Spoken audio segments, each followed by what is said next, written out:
The water is freezing and there aren't enough boats. It was just an enormous undertaking. It set a bar for everybody. God almighty. And then blammo. We were the film that everybody wanted to see fail. It was just this constant shelling, this constant bombardment. These people had not read the script. These people had not seen a foot of dailies. These people had not visited our set. A pretty vicious piece appeared referring to accidents that had happened on other shows and suggesting this too could be going on Titanic. This little column, Titanic Watch, is running on the front page of Variety every single day. Detailing the latest disasters, where the budget was. And this is going on while we're trying to make the film. The editing room was my bunker. I taped a razor blade to the screen of my Avid, and I wrote on it, "Use in case film sucks." Once we got our trailer out there, the tides turned a bit. I was seeing something else, and suddenly the trailer came on for Titanic. My hair just stood up on the back of my neck. I couldn't believe what I was seeing. They had convinced me that the movie could not make any money.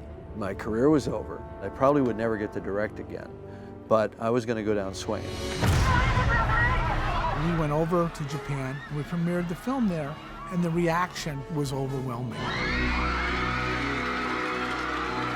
Crowds were going crazy. It was like the Beatles. It was insane. When the reviews came in, we were stunned. They were so good. I'd never gotten anything like the kind of reviews that I got for Titanic. And we had to worry about the world premiere in England. How would the reaction be in England, where the ship had sailed from? And the audience wept. That's when we said, we have a chance. It did well that first weekend. But we were only #1 that weekend by the tiniest margin. They practically had to do a recount. Next weekend, it grossed more. What? That doesn't happen. That never happened. And then the next weekend, it went up again. I don't think anyone had the notion it would inspire multiple viewings beyond maybe a teenage girl audience. We were in love with Leo at the time. Everybody wanted to outdo each other. Oh no, I've seen it 17 times, or I've seen it 55 times. I met a guy, and he'd seen it something like 80 odd times. That's like sitting in a cinema for a week. Parents were taking kids. The adult kids were taking their parents. It was this transgenerational sharing kind of experience. But Titanic just kept going up. People were saying, this is a film that might even get to $1 billion, something that was unheard of. It was basically #1 in every country it was released in. It was playing across language, societal, cultural, and religious barriers. Even communist China has given the most expensive, highest-grossing film of all time the official seal of approval.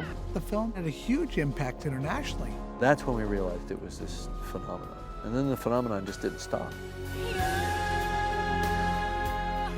The song really had its own life. The distillation of everything you've gone through in the film, you take away this little remembrance as a keepsake. Hearing it brought those emotions back. If you had seen the film, it brought them back. I heard about girls having crying parties where they would listen to the song over and over and cry at all the right places. And You could hear it everywhere. You'd be sitting next to people on the bus and they'd be humming it. It wasn't until the night we win the Oscar that the pressure that we had been living under for 3+ years was off our shoulders. It was an amazing night because nothing is given, nothing is taken for granted. I'm really proud of the film. I'm really proud of what everybody did. Take it to sea, Mr. Murdoch. Let's stretch your legs. Yes, sir. it's an important film to people. People still remember it. I'm the king of the world! I've been looking for years for an opportunity to put Titanic back on the big screen. I always felt that the centenary of the real sinking would be a perfect opportunity. Put the 3D on top of that, and it really kicks it up to a whole other level.